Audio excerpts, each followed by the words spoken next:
Morning everyone. आज हम thermodynamics chapter को आगे बढ़ाने वाले हैं। जैसे कि हम लोगों ने पिछले क्लास में यह स्टडी किया था कि थर्मोडायनेमिक्स क्या होता है, थर्मोडायनेमिक वेरिएबल्स क्या होते हैं, सिस्टम क्या होता है, सराउंडिंग क्या होता है। उसके बाद में हम लोगों ने टाइप्स ऑफ थर्मोडायनेमिक वेरिएबल्स देखा था। फिर हम लोगों ने zeroth law of thermodynamics study किया था। ये सब स्टडी कर लिया है। आज हम इंटरनल एनर्जी, वर्क डन और फर्स्ट लॉ ऑफ थर्मोडायनेमिक्स के बारे में स्टडी करेंगे। जैसे ही ये कंप्लीट हो जाएगा उसके बाद में थर्मोडायनेमिक प्रोसेस क्या होता है, different type of thermodynamic processes क्या होता है, उसमें वर्क डन क्या होता है, फर्स्ट लॉ ऑफ थर्मोडायनेमिक्स कैसे कैसे चेंज होगा, ये सारे फैक्टर्स हम स्टडी करेंगे वन बाय वन। तो आज शुरू करते हैं। What is internal energy?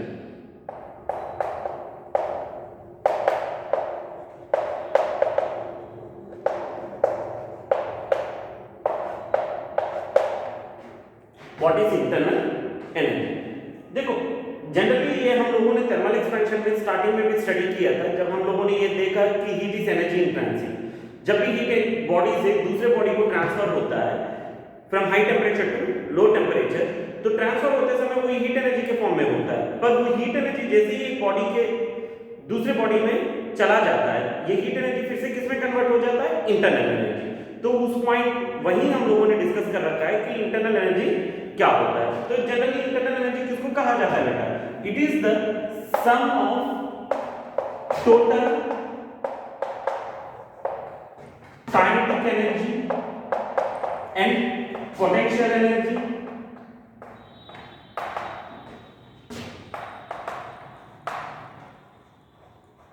possessed by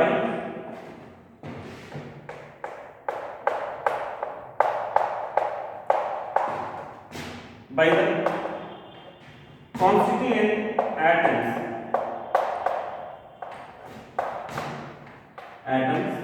or molecules present in the system.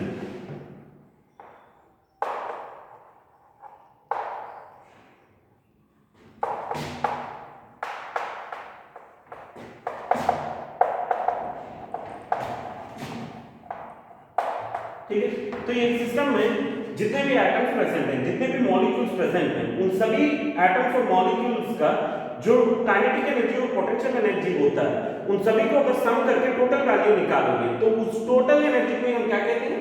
Internal energy कहते हैं। इस चैप्टर में इंटरनल एनर्जी को यू से डिनोट किया जाता है। ठीक है, तो इंटरनल एनर्जी क्या होता है ये तो लोगों को समझ में आ गया होगा। सर काइनेटिक एनर्जी कौन सा वाला? काइनेटिक एनर्जी सभी टाइप ऑफ मोशंस की वजह से, rotational kinetic energy, vibrational kinetic energy as well as translational kinetic energy. ठीक, पोटेंशियल एनर्जी दो केसेस की वजह से होते हैं। एक तो होता है elastic potential energy due to intermolecular force of attraction और दूसरा होता है ग्रेविटेशनल पोटेंशियल एनर्जी। दोनों को तुम क्या कर सकते हो? कंसीडर कर सकते हो। ठीक है, तो काइनेटिक एनर्जी कौन कौन सा होगा? Kinetic energy is due to translative motion,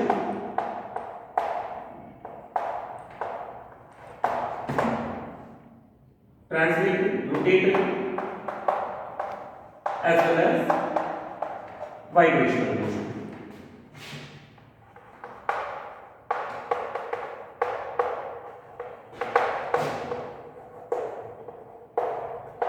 ठीक है बेटा, काइनेटिक एनर्जी सभी टाइप ऑफ मोशंस का हमें क्या करना होता है? कंसीडर करना होता है। और पोटेंशियल एनर्जी किसका कंसीडर करोगे?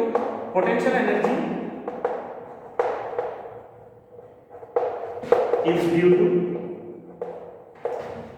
intermolecular force of attraction,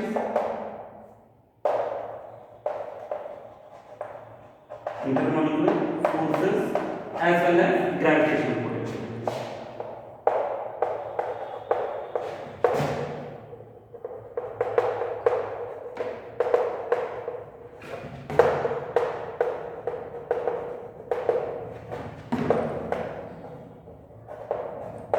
ठीक है, तो ये एक तरीके से ये कह सकते हो कि ये सिस्टम का टोटल एनर्जी होता है, इंटरनल एनर्जी। ठीक है, क्योंकि सभी टाइप ऑफ काइनेटिक एनर्जी मतलब सभी मॉलिक्यूल्स के काइनेटिक एनर्जी और पोटेंशियल एनर्जी का सम को ही हम क्या कहते हैं? इंटरनल एनर्जी कहते हैं। ठीक, और वो kinetic energy due to translative motion, rotative motion और वाइब्रेटरी मोशन होना चाहिए, और potential energy intermolecular force as well as gravitational potential energy होना चाहिए। ठीक, इतना तेजी से नोट करो, वीडियो को पॉज करके। राइट, अब क्वेश्चन ये राइज होता है कि सर इंटरनल एनर्जी कौन सा टाइप ऑफ थर्मोडायनामिक वेरिएबल होता है? ये तो हमें मालूम पड़ गया कि ये थर्मोडायनामिक वेरिएबल है, इसी वजह से इस चैप्टर में स्टडी कर रहे हैं, राइट? तो ये जो इंटरनल एनर्जी होता है, ये इंटरनल एनर्जी कौन सा टाइप ऑफ थर्मोडायनामिक वेरिएबल होता है?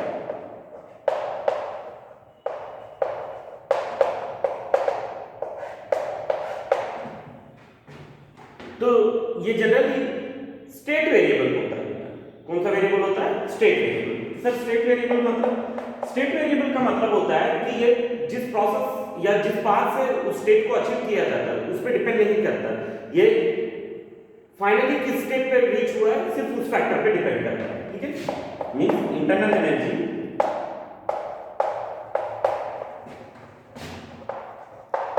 Is state variable, state variable, ठीक है, not path variable.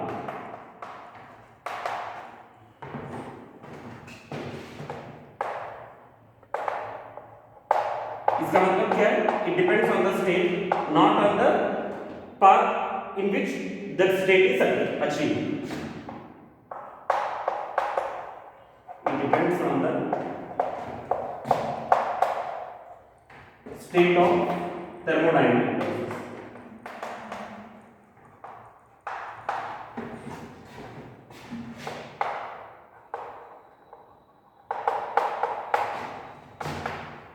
Not on path through which it is achieved.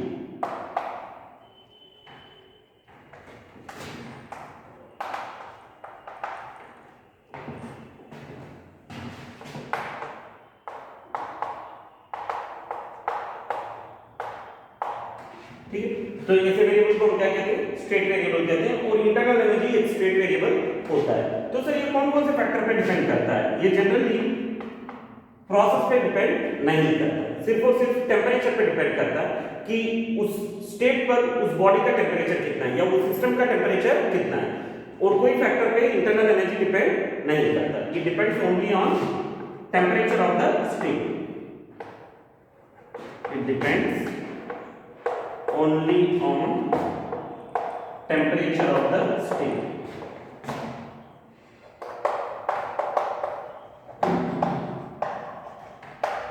It depends only on temperature of the state, not on process by which that state is achieved. जैसे कि हमने बताया है कि thermodynamic process बहुत सारे तरीके के होते हैं। सेम स्टेट को डिफरेंट प्रोसेस से तुम क्या कर सकते हो? अचीव कर सकते हो। तो उस प्रोसेस पे क्या नहीं करेगा? ये डिपेंड नहीं करेगा, ठीक? Process by which it is achieved. सबसे इंटरेस्टिंग बात ये है बेटा, गैसेस के केस में भले गैसेस के केस में भी इंटरनल एनर्जी का वैल्यू किसका इक्वल होगा? Sum total of kinetic energy and potential energy का इक्वल होगा। पर गैसेस में इंटरमॉलिक्यूलर फोर्सेस वीक होने की वजह से तुम पोटेंशियल एनर्जी को क्या कर सकते हो? नेग्लेक्ट कर सकते हो। Sir gravitational potential energy, atoms और मॉलिक्यूल्स बहुत ही छोटे छोटे मासेस होते हैं, है ना? तो उन मासेस पे जो ग्रेविटेशनल फोर्स लगता है या उसके वजह से जो वर्क डन होता है वो भी क्या कर सकते हो? आराम से नेग्लेक्ट कर सकते हो। कहने का मतलब ये है कि गैसेस के केस में इंटरनल एनर्जी सिर्फ और सिर्फ किसका इक्वल होगा? Sum of total of kinetic energy possessed by each and every atom और molecules present in the system का इक्वल होगा, ठीक है? In gases internal energy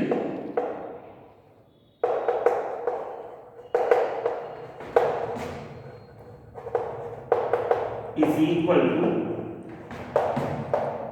sum of total kinetic energy possessed by each and every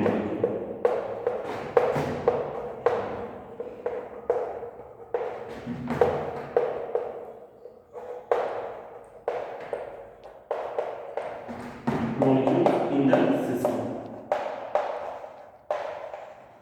each and every molecule present in the system, ठीक है? Gases में जितने भी मॉलिक्यूल्स प्रेजेंट होते हैं उन सभी के टोटल वैल्यू का टोटल काइनेटिक एनर्जी का क्या होता है, इक्वल होता है इंटरनल एनर्जी। किस कारण? क्योंकि तुम क्या कर सकते हो, पोटेंशियल एनर्जी को नेग्लेक्ट कर सकते हो, because potential energy can be neglected.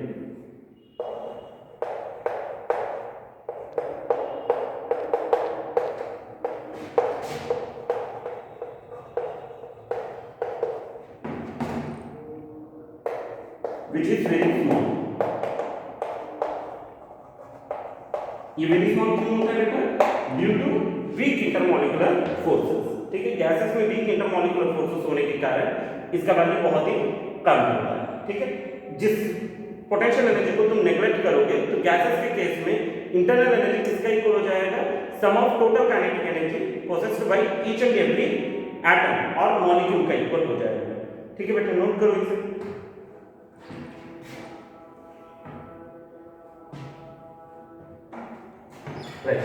अब इंटरनल एनर्जी का साइन कन्वेंशन देखिए। तो इसका साइन कन्वेंशन बहुत ही आसान है। अगर एक सिस्टम का इंटरनल एनर्जी इंक्रीज हो रहा, एक सिस्टम का इंटरनल एनर्जी इंक्रीज हो रहा, तो उस केस में हम क्या कंसीडर करेंगे? एज ए पॉजिटिव कंसीडर करेंगे, internal energy as a positive consider करेंगे। अगर वही इंटरनल एनर्जी डिक्रीज हो रहा हो उस सिस्टम का तो नेगेटिव कंसीडर करेंगे। ठीक है, साइन कन्वेंशन क्या होता है इंटरनल एनर्जी के केस में? If internal energy of system increases, if internal energy of system increases, it is taken as positive।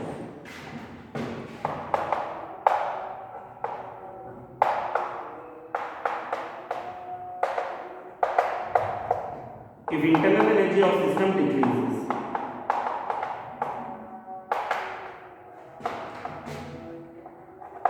energy of system decreases, it is taken as negative।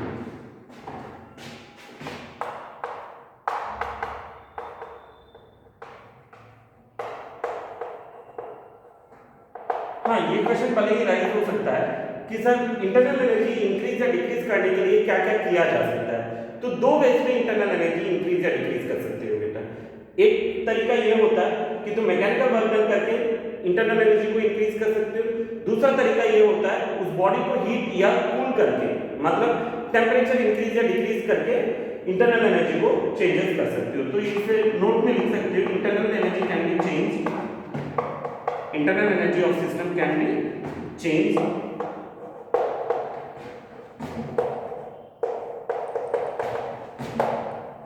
यहाँ system का मतलब thermodynamic system होता है। ठीक है, internal energy of the system can be change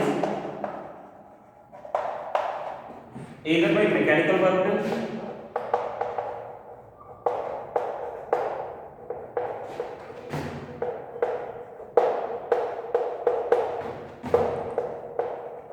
or by heating or cooling।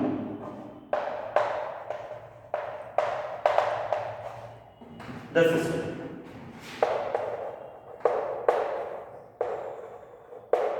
ठीक है बेटा, तो ये इंटरनल एनर्जी के बारे में जो मिनिमम इंफॉर्मेशन हम लोगों को पता होना चाहिए ताकि आगे के चैप्टर के सारे टॉपिक्स क्लियरली समझ में आए। ठीक है, ये ना भूलना कि इंटरनल एनर्जी होता क्या है? Sum of total kinetic energy and potential energy होता है। पर गैसेस के केस में पोटेंशियल एनर्जी का वैल्यू नेग्लेक्ट किया जा सकता है due to weak intermolecular force of attraction. ठीक है, इंटरमॉलिक्यूलर फोर्स ऑफ अट्रैक्शन की वजह से जो potential energy, elastic potential energy होगा वो तो जीरो हो जाएगा और एटम्स और मॉलिक्यूल्स का मास नेग्लिजिबल अमाउंट होने की वजह से ग्रेविटेशनल पोटेंशियल एनर्जी क्या हो जाएगा?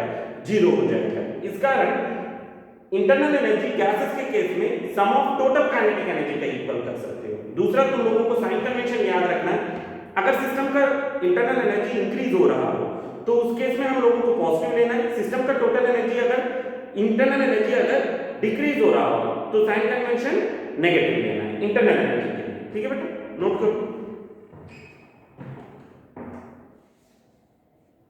हो गया बेटा?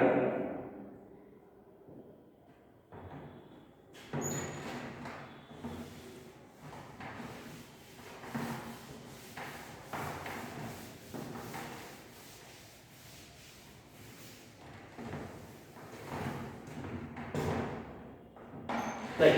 तो जैसे कि हम लोगों ने देखा कि internal energy change two ways में किया जा सकता है, either by mechanical work done और बाय हीटिंग और कूलिंग। तो पहले मैकेनिकल वर्क डन क्या होता है और किस किस फैक्टर पर डिपेंड करता है, ये सारी चीजें हम देख लेते हैं। उसके बाद में हीट एनर्जी के बारे में स्टडी करेंगे। फिर हम ये देखेंगे कि हीट एनर्जी और मैकेनिकल वर्क डन की वजह से इंटरनल एनर्जी कैसे चेंज होगा। ठीक है, तो सबसे पहले हमें क्या देखना है, मैकेनिकल वर्क डन।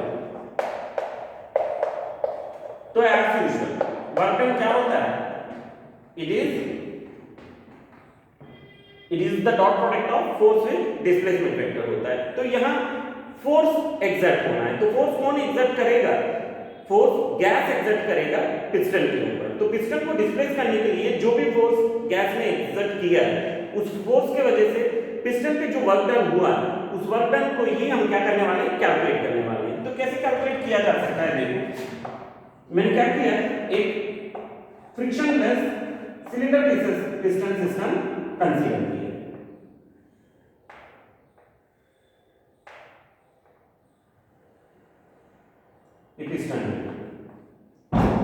इस पिस्टन का क्रॉस सेक्शन जो सरफेस एरिया है वो मान के चलो कितना है, कैपिटल ए। ठीक, इसमें जो गैस प्रेजेंट है, इस गैस का इनिशियल वॉल्यूम मान के चलो कितना है, V है। ठीक, और इसका जो इनिशियल प्रेशर है वो कितना है, P है, और ये कांस्टेंट प्रेशर है, ये प्रेशर क्या नहीं हो रहा, चेंज नहीं हो रहा। अब इस प्रेशर की वजह से ये गैस क्या कर सकता है, इस पिस्टन के ऊपर कुछ ना कुछ फोर्स एक्सर्ट कर सकता है। ये फोर्स किसका इक्वल हो जाएगा, प्रेशर इनटू एरिया का इक्वल होगा, जिसकी वजह से ये पिस्टन कितना डिस्प्लेस हुआ है, dx डिस्प्लेस हुआ है।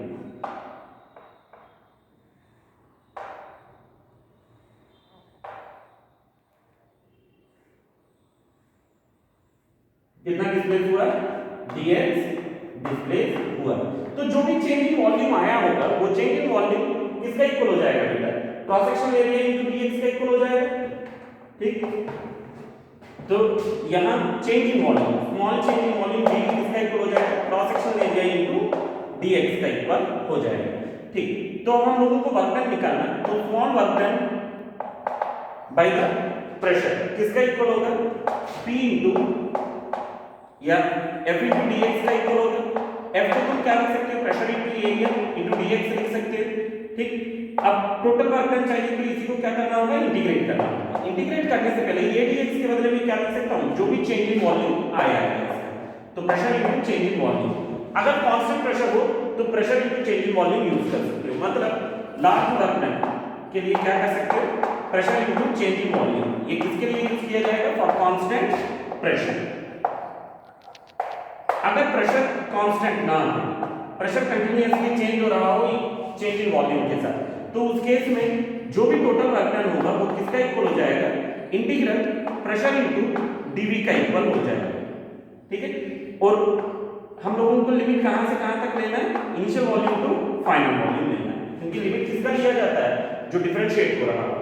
ठीक, तो स्मॉल वॉल्यूम किसका, स्मॉल वैल्यू किसका है, वॉल्यूम का। तो वॉल्यूम का इनिशियल वैल्यू और फाइनल वैल्यू दिया जाएगा।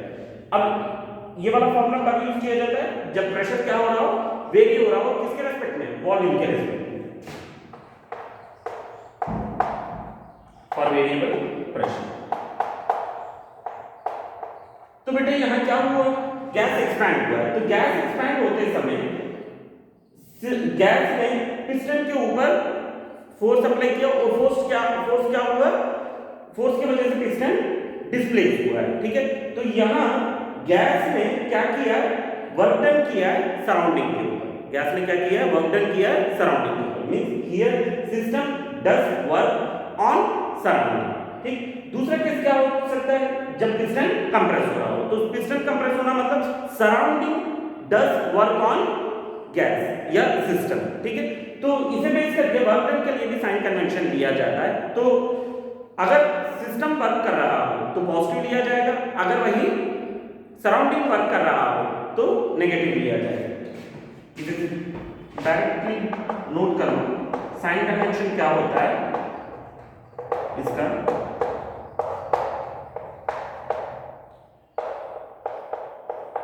Work is done by system, work is done by system on surrounding, तो वर्क डन क्या लेना है, positive, it is taken as positive.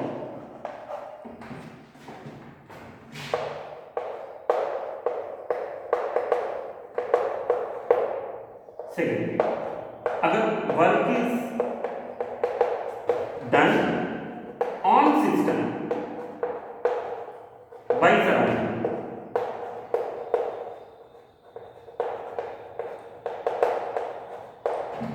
it is taken as negative।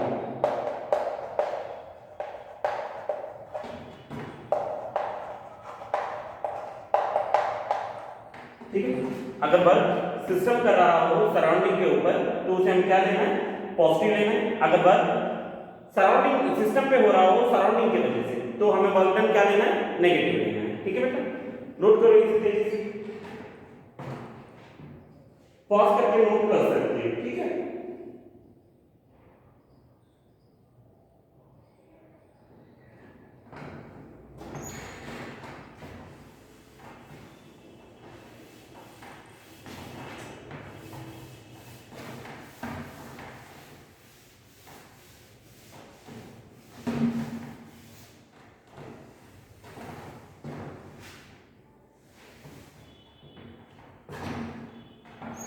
Right. अब हमें पीवी ग्राफ में वर्क डन कैसे निकालना है ये मालूम होना है, क्योंकि जनरली जितने भी थर्मोडायनामिक प्रोसेसेस होते हैं वो मोस्टली हम किस ग्राफ में रिप्रेजेंट करते हैं बेटा, पीवी ग्राफ में रिप्रेजेंट करते हैं। सर ऐसा क्यों कि पीवी ग्राफ से क्या सभी स्टेट वेरिएबल्स या क्या सभी थर्मोडायनामिक वेरिएबल्स के बारे में मालूम पड़ जाता है? बिल्कुल मालूम पड़ जाता है। कैसे देखिए, मान के चलो ये पीवी ग्राफ जो एक्सपेंशन ऑफ गैस को रिप्रेजेंट कर रहा है, मतलब ये इनिशियल वॉल्यूम में भी है और किसी ना किसी प्रोसेस की वजह से इसने दूसरा स्टेट अचीव किया है जिसका फाइनल वॉल्यूम कितना है, V। ठीक, मतलब स्टेट 1 से स्टेट 2 को रीच हुआ। तो यहाँ तुम लोगों के हिसाब से ये लग रहा होगा कि यहाँ सिर्फ और सिर्फ प्रेशर और वॉल्यूम का वैल्यू ही निकाल सकते हैं, पर ऐसा नहीं है। हर एक थर्मोडायनामिक वेरिएबल को तुम क्या कर सकते हो, प्रेशर वॉल्यूम ग्राफ से निकाल सकते हो। ठीक है, तो कैसे सर टेम्परेचर कैसे निकालेंगे, by ideal gas equation. Temperature कैसे निकालोगे, बाय आइडियल गैस इक्वेशन। तो आइडियल गैस इक्वेशन क्या होता है, PV is equal to nRT, है ना। तो R तो कांस्टेंट है, नंबर ऑफ मोल्स पता होना चाहिए, प्रेशर और वॉल्यूम तुम ग्राफ से निकालोगे और टेम्परेचर तुम्हें क्या मालूम, तुम कैलकुलेट कर सकते हो। एक बार टेम्परेचर आ जाए ऑटोमेटिकली क्या कैलकुलेट किया जा सकता है, इंटरनल एनर्जी भी कैलकुलेट किया जा सकता है। इसका मतलब पीवी ग्राफ में सभी थर्मोडायनामिक वेरिएबल्स को क्या कर सकते हो, ऑब्टेन कर सकते हो। इस वजह से मोस्टली जितने भी ग्राफ्स होते हैं हम किससे रिप्रेजेंट करते हैं, पीवी ग्राफ से रिप्रेजेंट करते हैं मोस्टली सभी प्रोसेस का। ठीक है, राइट। तो ये मालूम होने के बाद में अब हम लोगों को ये मालूम होना जरूरी होता है कि वर्क डन कैसे फाइंड आउट करें, क्योंकि वर्क डन भी क्या है, एक थर्मोडायनामिक वेरिएबल है ना। तो पीवी ग्राफ से वर्क डन कैसे निकाला जाएगा, बहुत आसान। क्या ये area under PV graph with volume axis work done नहीं प्रोवाइड कर रहा, बिल्कुल प्रोवाइड कर रहा है। Means how we can calculate work done in case of PV graph, it can be calculated by calculating area under PV graph। किसे enclose करते हुए, वॉल्यूम एक्सिस से इंक्लोज करते हुए, with volume axis gives work, with volume axis gives work. ठीक है, क्या provide करेगा, वर्क डन प्रोवाइड करेगा।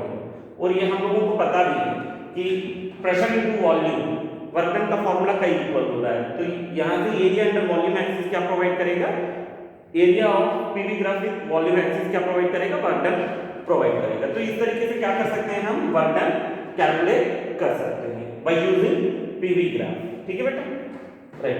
तेजी से नोट करो।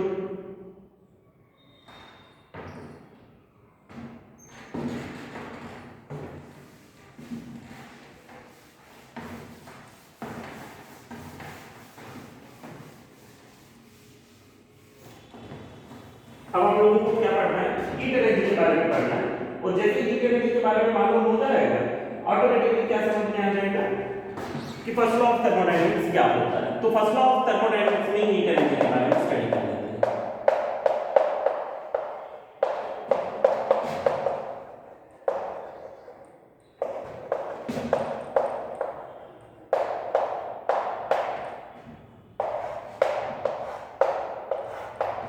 राइट। सबसे पहली बात तो ये है कि कंक्लूजन होता है कंजर्वेशन ऑफ एनर्जी का। जैसे हम लोगों ने बर्नौलीज थ्योरम पढ़ा था, क्या होता है कंजर्वेशन ऑफ एनर्जी का कंक्लूजन होता है। सेम वे में फर्स्ट लॉ ऑफ थर्मोडायनामिक्स में क्या होता है कंजर्वेशन ऑफ एनर्जी का कंक्लूजन ही होता है। तो ये कैसे कंजर्वेशन ऑफ एनर्जी का कंक्लूजन होता है वो डिस्कस करेंगे, पर उससे पहले हीट के बारे में थोड़ा सा डिस्कस कर लेते हैं। तो जैसे कि हम लोगों ने थर्मल एक्सपेंशन में ये पढ़ रखा है कि हीट क्या होता है, एक फॉर्म ऑफ एनर्जी होता है जो हायर टेम्परेचर बॉडी से लोअर टेम्परेचर बॉडी को ट्रांसफर होता है और हमें सेंसेशन ऑफ हॉटनेस प्रोवाइड करता है कि एक बॉडी हॉट है या कोल्ड है, इस चीज को क्या करता है प्रोवाइड करता है। और ये ऑलवेज किस बॉडी से किस बॉडी को ट्रांसमिट होता है from higher temperature body to lower temperature body. दूसरी बात हम लोगों को क्या पता है heat is energy in transit, सिर्फ ट्रांसफर होते समय ही वो हीट एनर्जी हीट एनर्जी कहा जाता है। ठीक है, अगर वो किसी बॉडी में रीच हो गया तो उसको इंटरनल एनर्जी माना जाता है, फिर उसे हीट एनर्जी नहीं माना जाता। ठीक है, वो ऐसे इंटरनल एनर्जी स्टोर हो जाता है उस बॉडी में। तीसरा पॉइंट हमें क्या पता है हीट के बारे में, हीट अगर किसी बॉडी को प्रोवाइड करोगे तो वो टेम्परेचर इंक्रीज कर सकता है। ठीक, दूसरा स्टेट चेंज कर सकता है। तो ये सारी इंफॉर्मेशन हम लोगों ने थर्मल एक्सपेंशन में पढ़ रखा है। ठीक है, तो वो सभी पॉइंट्स के साथ साथ एक और पॉइंट तुम लोगों को इस चैप्टर में मालूम पड़ा कि इंटरनल एनर्जी चेंज करने की टेंडेंसी मैकेनिकल वर्क डन और हीट एनर्जी के पास होता है। मतलब अगर किसी भी बॉडी में तुम हीट एनर्जी प्रोवाइड करोगे तो दो चीजें हो सकती हैं, क्या या तो मैकेनिकल वर्क डन हो रहा होगा या इंटरनल एनर्जी इंक्रीज हो रहा होगा। मतलब कोई सिस्टम हीट एनर्जी गेन करने पर, एब्जॉर्ब करने पर, वो सिस्टम उस हीट एनर्जी को टू वेज में यूज किया कर सकता है, to increase the internal energy, second to do mechanical work. ठीक है, तो internal heat energy absorbed by the system, अगर सर रिलीज किया हो तो रिलीज कर रहा है तो या तो इंटरनल एनर्जी डिक्रीज होगा या मैकेनिकल वर्क डन हुआ होगा। ठीक है, तो heat energy absorbed bye the system is used for two purpose। ठीक है, either to increase internal energy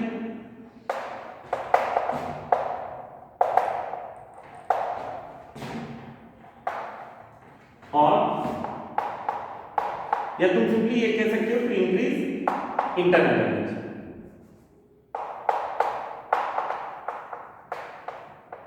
to increase internal energy and to do mechanical work.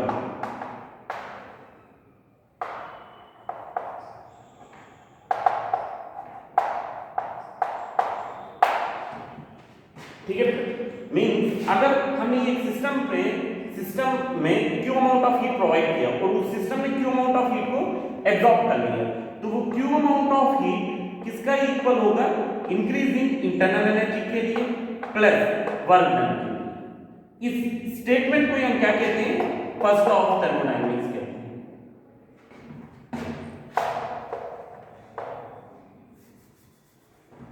ठीक है बेटा, this is known as first law of thermodynamics.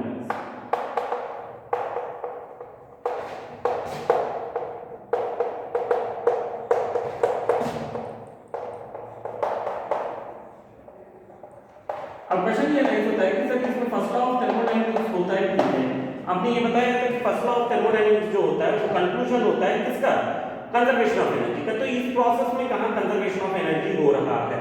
ठीक, देखो बेटा यहां जो इंटरनल एनर्जी इंक्रीज हो रहा है ना ही क्रिएट हुआ ना ही डिस्ट्रॉय हुआ, जो भी वर्क डन हो रहा है वो अपने आप नहीं हो रहा, क्या हो रहा है वहां हीट एनर्जी की वजह से हो रहा है। इस वजह से इसे क्या माना जाता है कंजर्वेशन ऑफ एनर्जी का कंक्लूजन माना जाता है। नोट करो बेटा इसे एक, it is the conclusion of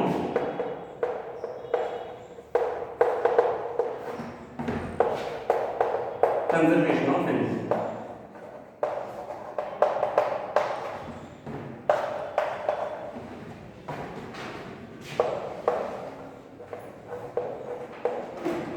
conservation of energy. अब नोट करो,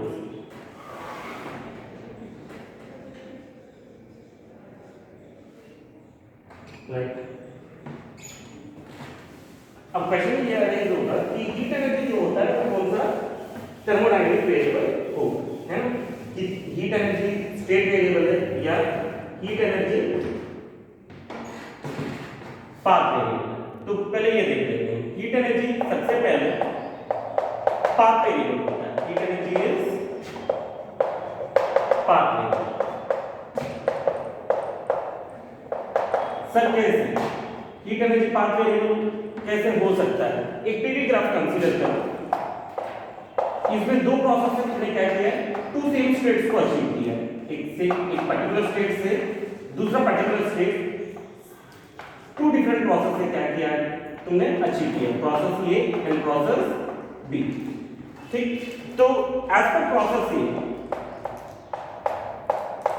हीट एनर्जी किसका इक्वल होगा, internal energy plus work done in process A. और as in process B heat energy किसका इक्वल होगा, internal energy plus work done in process B. तो clearly हम लोगों को ये पता है कि प्रेशर वॉल्यूम ग्राफ में वर्क डन किसका इक्वल होता है, area under PV graph with volume axis होता है ना? तो पीवी ग्राफ का वर्क डन अगर निकालोगे तो ये प्रोसेस का वर्क डन ज्यादा होगा और बी प्रोसेस का वर्क डन कम होगा, है ना? तो work done in process A is greater than work done in process B. Second चीज, इंटरनल एनर्जी दोनों ही प्रोसेस में क्या होगा, सेम होगा। किस कारण सेम होगा, क्योंकि initial and final states same है। जैसे कि हम लोगों ने पहले ही पढ़ रखा है कि इंटरनल एनर्जी कौन सा वेरिएबल होता है, स्टेट वेरिएबल होता है, वो इनिशियल और फाइनल स्टेट्स पे डिपेंड करता है। अगर ये दोनों सेम हो तो दोनों का इंटरनल एनर्जी क्या होगा, सेम होगा। ठीक है, तो इंटरनल एनर्जी सेम है दोनों में, पर वर्क डन क्या है, डिफरेंट है। इसका मतलब ऑटोमेटिकली हीट एनर्जी भी क्या होगा, डिफरेंट होगा। और ये क्या कंक्लूड कर सकते हो तुम कि प्रोसेस ए का जो हीट एनर्जी होगा वो ज्यादा होगा प्रोसेस बी का। तो टू सेम स्टेट को अचीव करने के लिए जैसे प्रोसेस चेंज हुआ या path of achieving that state change हुआ, हीट एनर्जी क्या हो गया बेटा, चेंज हो गया। मतलब heat energy depends on path in which it is achieve, है ना? इस वजह से इसे क्या कहते हैं, पाथ वेरिएबल कहते हैं। तो पाथ पे ये क्या करता है, डिपेंड करता है। एक और चीज यहां से तुम लोगों को मालूम पड़ गया होगा, अगर दो स्टेट को फिक्स कर दिया जाए तो बहुत सारे प्रोसेस से तुम क्या कर सकते हो, इन दो स्टेट्स को अचीव कर सकते हो, है ना? तो इनको बेस करके तुम ये भी बता सकते हो कि जो स्पेसिफिक हीट होता है वो स्पेसिफिक हीट एक दो स्टेट्स के लिए इनफाइनाइट नंबर हो सकता है। हालांकि वो देखेंगे, उससे पहले ये नोट करो।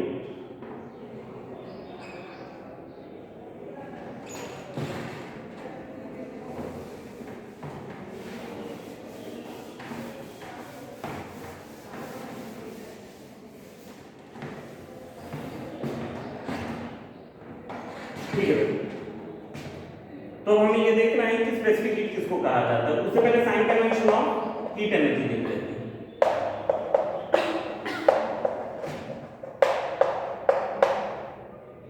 फॉर हीट, तो अगर सिस्टम हीट को गेन कर रहा हो तो पॉजिटिव लिया जाएगा, सिस्टम हीट को लॉस कर रहा हो तो नेगेटिव लिया जाएगा। Heat gain by the system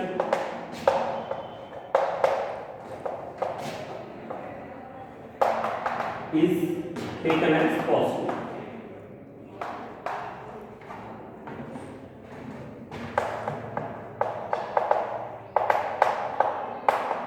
Heat loss by the system is taken as negative.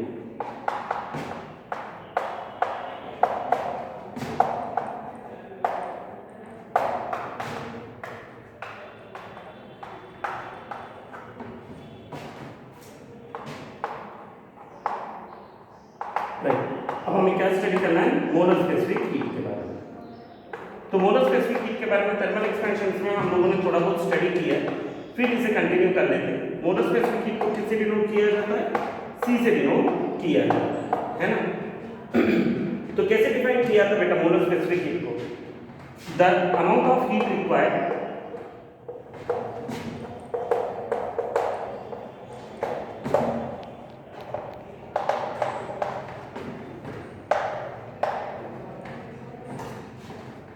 to rise the temperature of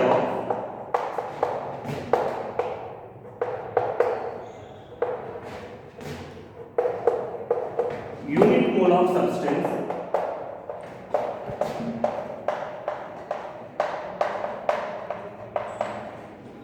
through 1 degree Celsius और 1 केल्विन। अगर यूनिट मोल ऑफ सब्सटेंस का टेम्परेचर 1 डिग्री सेल्सियस राइज करना हो तो जितना amount of heat energy उस system को provide किया जाएगा उस अमाउंट ऑफ हीट एनर्जी को क्या कहा जाता है? मोलर स्पेसिफिक हीट कहा जाता है। मतलब C का अगर फॉर्मूला देखा जाए तो ये किसका इक्वल हो जाएगा? Heat provided divided by number of moles of present in the system into increase in temperature. ठीक है, तो थोड़ी देर पहले हम लोगों ने ये देखा था कि हीट एनर्जी डिफरेंट प्रोसेसेस के लिए डिफरेंट वैल्यू होता है, तो ऑटोमेटिकली डिफरेंट प्रोसेसेस के लिए मोलर स्पेसिफिक हीट भी क्या होगा? डिफरेंट वैल्यू होगा, है ना। तो इस मोलर स्पेसिफिक हीट का डिफरेंट प्रोसेस में डिफरेंट वैल्यू होने की वजह से ये माना जाता है कि infinite number of specific heat हो सकता है। किस कारण? क्योंकि दो फाइनाइट स्टेट्स के लिए, ठीक, दो फाइनाइट स्टेट्स के लिए हीट एनर्जी प्रोविजन जो होता है वो कैसे होगा बेटा? इनफाइनाइट नंबर में होता है ना। हीट एनर्जी का जो प्रोविजन होता है वो इनफाइनाइट नंबर में होता है। चलो वो समझेंगे, अभी इतना नोट करोगे।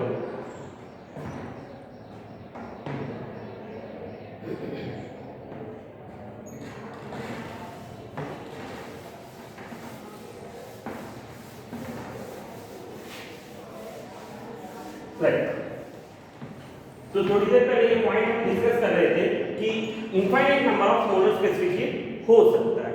कैसे? जैसे कि थोड़ी देर पहले हम लोगों ने ये डिस्कस किया, अगर ये पीवी ग्राफ में दो स्टेट्स को फिक्स कर दिया जाए, स्टेट 1 एंड स्टेट 2, तो ये स्टेट को तुम इनफाइनाइट नंबर ऑफ पाथ से क्या कर सकते हो? अचीव कर सकते हो। वो तो हम लोगों ने सिर्फ प्रोसेस ए और प्रोसेस बी से डिस्कस किया था, है ना।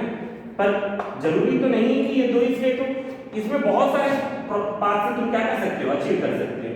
एक पाथ ऐसे अचीव कर सकते हो, एक पाथ इस तरीके से यूज कर सकते हो।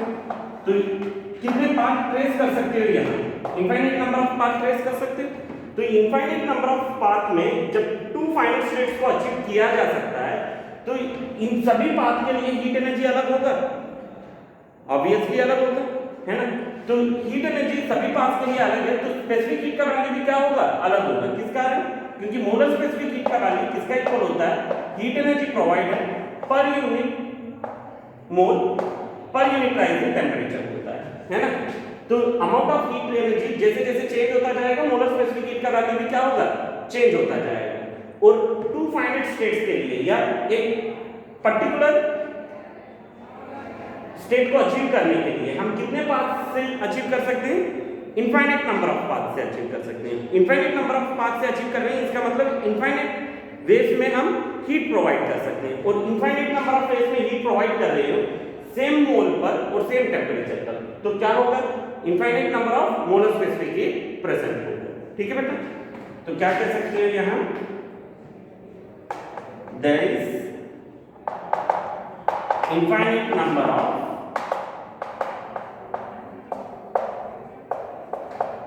Molar specific heat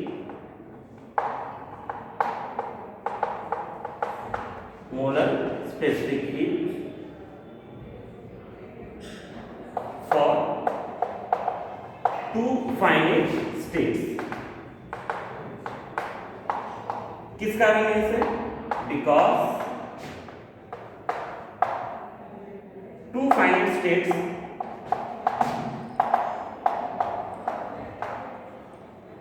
can be achieved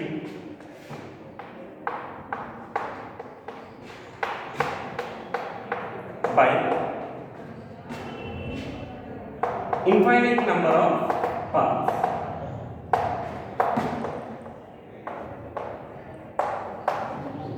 infinite number of paths, ठीक है।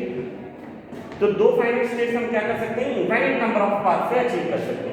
जब इनफाइनाइट नंबर ऑफ पाथ से, तो infinite number of heat provision से दो स्टेट को अचीव किया जा सकता है। जब infinite number of heat provision है तो infinite number of molar specific heat होगा। उसमें से हमें मेनली 2 मोलर स्पेसिफिक हीट के बारे में मालूम होना जरूरी है, और वो है molar specific heat at constant pressure and molar specific heat at constant volume. तो वो क्या होता है देखेंगे, उससे पहले ये नोट करो।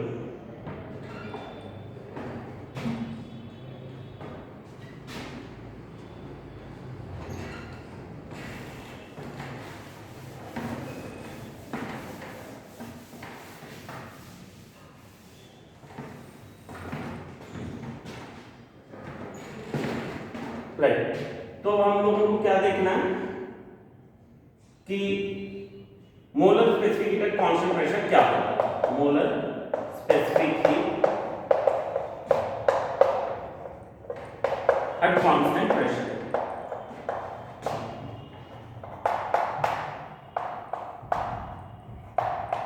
Molar specific heat at constant pressure क्या होता है ये देखो बेटा।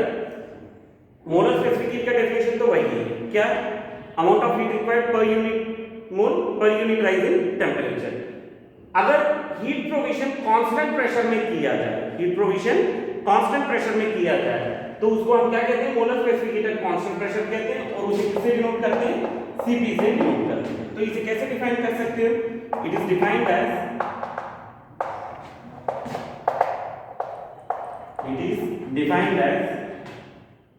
amount of heat required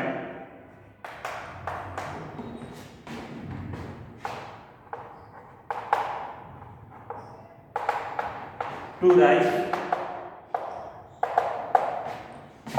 the temperature of unit mole of substance.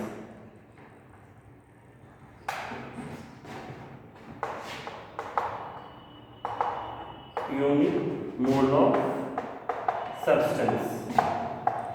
In general ये सब्सटेंस क्या होना चाहिए, गैस होना चाहिए, ठीक है, थ्रू 1 डिग्री सेल्सियस। कितना टेम्परेचर राइज करना है हमें, 1 डिग्री सेल्सियस, या change in temperature degree Celsius में और केल्विन में सेम होता है, तो 1 केल्विन भी तुम लिख सकते हो, ठीक है। तो इसी को हम क्या कहते हैं, molar specific heat at constant pressure कहेंगे।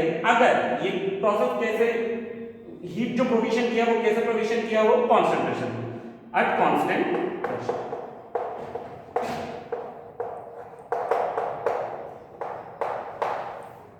ठीक है। तो यहां से Cp का वैल्यू किसका इक्वल हो जाएगा, heat provided at constant pressure divided by number of moles into increase in temperature. Heat provided at constant pressure divided by number of moles into increase in temperature हो जाएगा। तो ये क्या है, molar specific heat at constant pressure. अब हमें क्या देखना है, molar specific heat at constant volume. उससे पहले ये नोट करो, ठीक।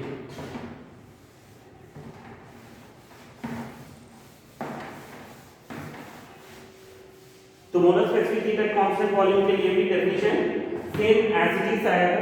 डिफरेंस क्या होगा, जो भी हीट प्रोवाइड किया है हम लोगों ने कांस्टेंट वॉल्यूम में प्रोवाइड किया होगा, ठीक है। तो कैसे डिफाइन करोगे molar specific heat at constant volume, molar specific heat at constant volume.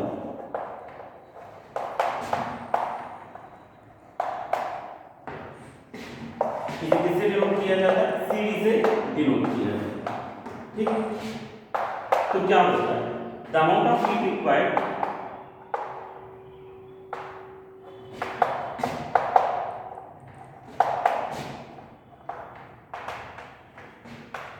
To raise the temperature of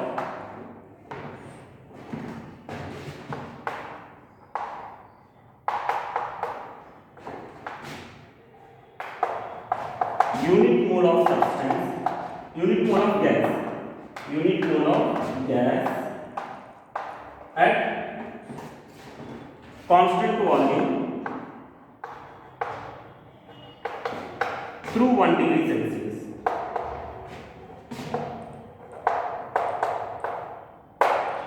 Through 1 degree Celsius is said to be molar specific heat at constant volume. तो क्या definition, क्या formula बनेगा, जो भी heat provision है वो हम लोगों को कांस्टेंट वॉल्यूम में प्रोवाइड करना है, कितने अमाउंट ऑफ सब्सटेंस को, यूनिट मोल ऑफ सब्सटेंस को, और वो भी यूनिट टेम्परेचर राइज करने के लिए। तो Cv is equal to amount of heat provided at constant volume divided by number of moles into increase in temperature हो जाएगा। तो ये क्या होगा बेटा, molar specific at constant volume होगा। तो आज के लिए इतना ही रखते हैं। कल हम लोग क्या डिस्कस करेंगे, थर्मोडायनामिक प्रोसेसेस के बारे में डिस्कस करेंगे और मेयर्स रिलेशन थर्मोडायनामिक प्रोसेसेस में हम क्या करेंगे, डिराइव करेंगे। ठीक है, तो इसे नोट कर लो और इतना ही रखो। Thank you.